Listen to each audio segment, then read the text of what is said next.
Today, we're going to go right to Dr. Jerome Corsi. He's InfoWars Washington Bureau Chief. He has some very important breaking news about an executive order from President Trump that is going to do a great deal to shut down the waste and inefficiency that has to be done in terms of cutting down the size of government, but also this important study that he's done, this article about the fraudulent funding of Obamacare. We have to understand the Congressional Budget Office is this Democrats' secret weapon to try to shut down any reform of Obamacare, telling people how many individuals are going to lose their insurance coverage. But you have to understand that Obamacare only works for these people who are going to lose their insurance coverage, according to the CBO. It only works because of fraud and because of illegal funding of Obamacare. Now, Dr. Corsi broke this down in an article a couple of weeks ago on InfoWars. This is something that the investors who were defrauded in order to make this happen have been talking about for quite some time. Now it is beginning to get traction. And along with the traction, it is getting ridicule. So I want to go to Dr. Corsi because he's broken this down in a more detailed article on InfoWars.com today that lays out all of the information from a CPA that used to be part of a large accounting firm that was auditing Fannie and Freddie. So joining us now is Dr. Jerome Corsi. Thank you for joining us, Dr. Corsi. Great pleasure to be back with you. Thank you. Now tell us about this article that you got here. We had a lot of pushback because this got some investors who've been defrauded started talking about this article. Then Fox News picked it up. Then we get the ad hominem attacks from people in the press. We had the Washington Inquirer come out and refer to you and spend a lot of time in the article doing an ad hominem attack on you as a birther author in terms of the book, but not going through the actual documents, dismissing the fact that we had any proof. So now you've put down detailed information, going back with the assistance of this CPA to show what happened in the books and to show that we're not making this up. We've got the information there. It's real. We now have a hashtag out there called hashtag Fannygate, where people are talking about this, especially the people who've been defrauded. But of course, all of America is being defrauded by this, not just those investors, aren't they? Well, that's right. I mean, what happened last Friday was that Maria Bartiromo tweeted out about the articles we're writing. Specifically, the investors wrote up a detailed report that actually just summarized the articles that we've been publishing in InfoWars. Maria Bartiromo picked that up and tweeted it, and then went on the air with it on Sunday. Well, on Friday, the Washington Examiner called me up and did an interview, and they decided to do a hit job saying we didn't have proof that Treasury was diverting the money from Fannie Freddie to pay the Obamacare insurance subsidies for low-income people that Congress had not appropriated the money to fund. Well, so what we've done now today is we have an article running in which I just decided, okay, we've been called on this. Let me show the Washington Examiner. They don't know what they're talking about. And I worked with one of the CPA examiners from one of the major firms who had audited, an outside auditor for Fannie and Freddie.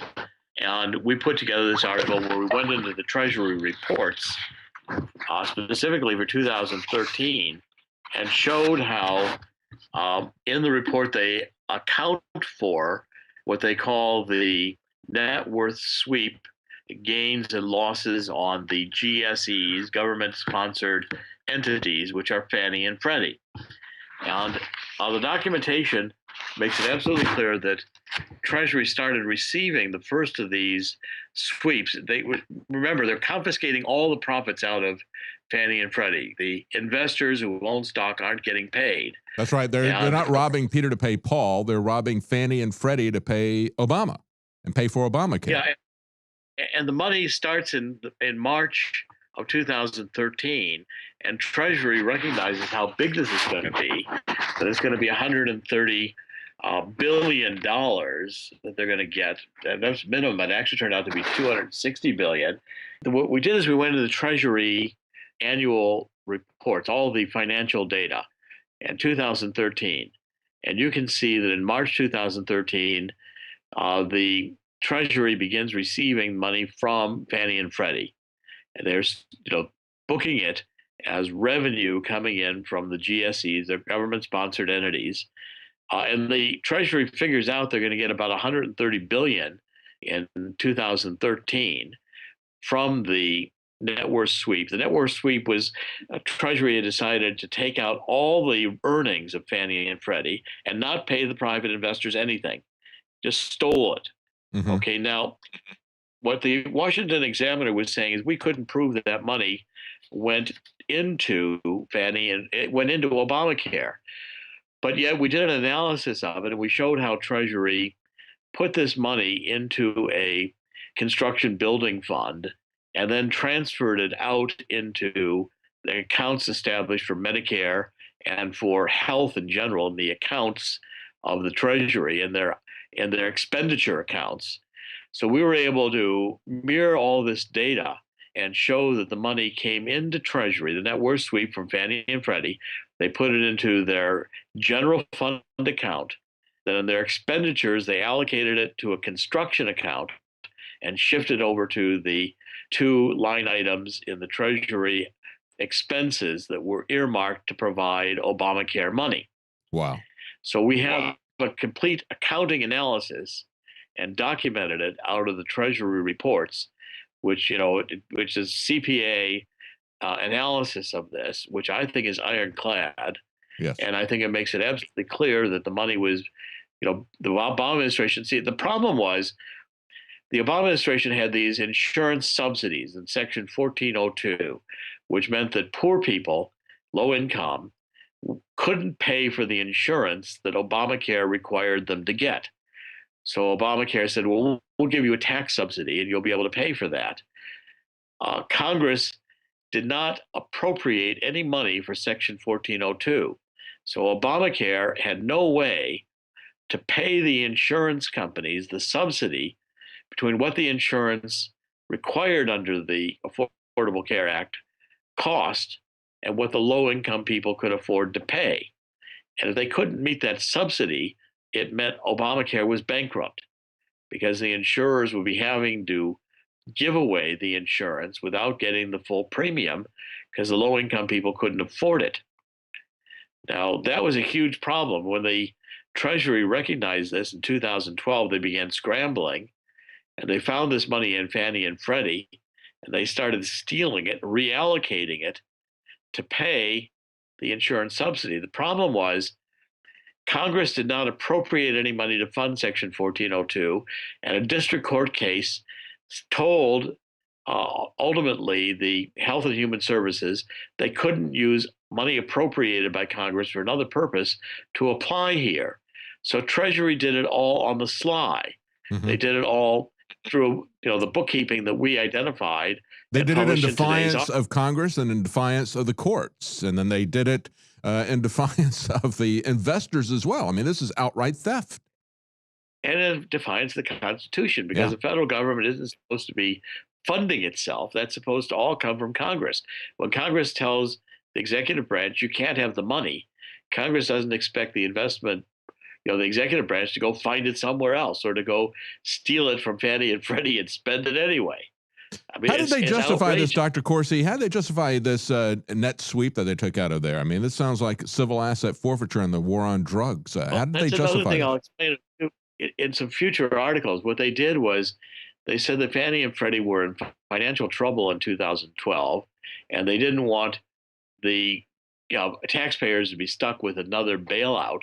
So they were just going to basically start taking over Fannie and Freddie.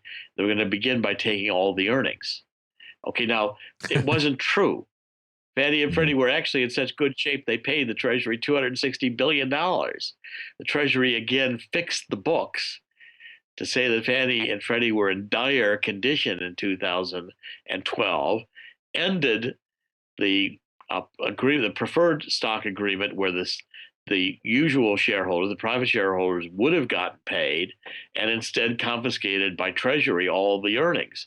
I mean, it's just outrageous what they did. Well, yeah, they were in dire shape because you had the Treasury Department embezzling money from the investors. Yeah, and they were embezzling money from the investors. They were applying it to pay Obamacare. They were not telling the public that without Congress appropriating the money for the subsidies in Section 1402, that Obamacare was bankrupt. And this was in 2012, 2013. But by stealing what amounted to $260 billion from the investors that should have been paid out in dividends or retained by Fannie and Freddie as capital, working capital. What happened is that Treasury confiscated this money. The investors got nothing. Treasury, through this accounting ledger domain, tricks, transferred it over into an Obamacare account and didn't announce to the American people that they were doing it. So they paid HHS, paid the 1402 subsidies to keep Obamacare going with Fannie Freddie money that was stolen from the investors. Just amazing. Just amazing. Now, the group that has put this out is Investors Unite. The hashtag is FannieGate. And of course, there's pushback against this whenever we show that out there. But now you've put out a detailed article. People can find this at Infowars.com. The title of the article is Confirmed. Treasury says Obama stole from Fannie and Freddie investors to fund Obamacare. And you have put a detailed accounting analysis in that article, so they can't say this is fake news, that we're making this up. You document this meticulously. As you point out, this is an ironclad exposition of how they took this money, how they stole it fraudulently, illegally, in defiance of Congress, in defiance of the judiciary, in defiance of the Constitution. Everything about Obamacare is a fraud, and we need to understand this as we look at the congressional scoring, the Congressional Budget Office, as they score this and say this is going to be really bad for people who don't have insurance. We have to understand they never had it without fraud and deception. I want to move from this article now, Dr. Corsi, in the time that we got left, to this new announcement that was that came out this afternoon. You got this about an hour or so before it hit. Tell us about that coming from the Trump administration. Well, I got sent an email from the White House about 3:30 this afternoon that President Trump, as soon as the cabinet meeting was over, about 4:30, was going to sign this executive order. It's a comprehensive plan for reorganizing the executive branch. And this executive order, President Trump gives the OMB, which is the Office of Management and Budget, 180 days. So they've got, what, six months to figure out how they're going to dramatically cut back the federal government. The order requires them to determine what departments can be closed, what agencies can be closed, and what functions can be combined in order to reduce staff. This will be one of the biggest reductions in force that the federal government ever undertaken in modern times. And we got it an hour before President Trump signed it. So we had the, an advanced look at this that came out from one of the people in the executive office who works with us to try to give us heads up on what's about to be released by the press office. Well, that's huge, and that shows that Donald Trump really understands what the problem is. We've got a bureaucracy that is metastasizing and multiplying. If we go back to Thomas Jefferson's second inaugural, he said, by eliminating useless offices, we've been able to eliminate all internal taxation. And that's the type of thing that has to happen. Government cannot grow indefinitely. This thing has become like some kind of science fiction blog, and it just continues to grow and grow. You have to cut down and consolidate the waste. You have to cut down these unnecessary offices that have been there. And I think that's very, very important that he's going to have them come up with a 6-month plan to do that.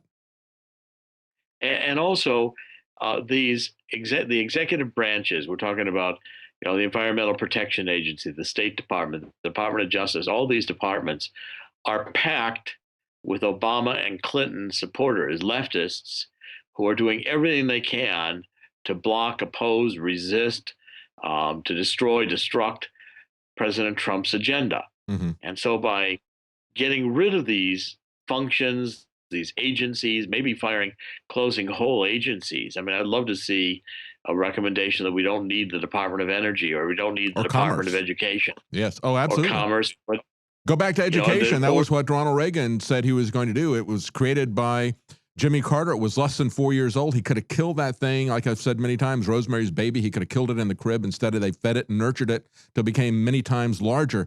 I think it's very important to see Donald Trump moving against this ever-increasing bureaucracy and knowing exactly that's the heart of the problem. You've got you can't. You've got to drain the swamp by getting rid of these imperial permanent positions of part of the bureaucracy.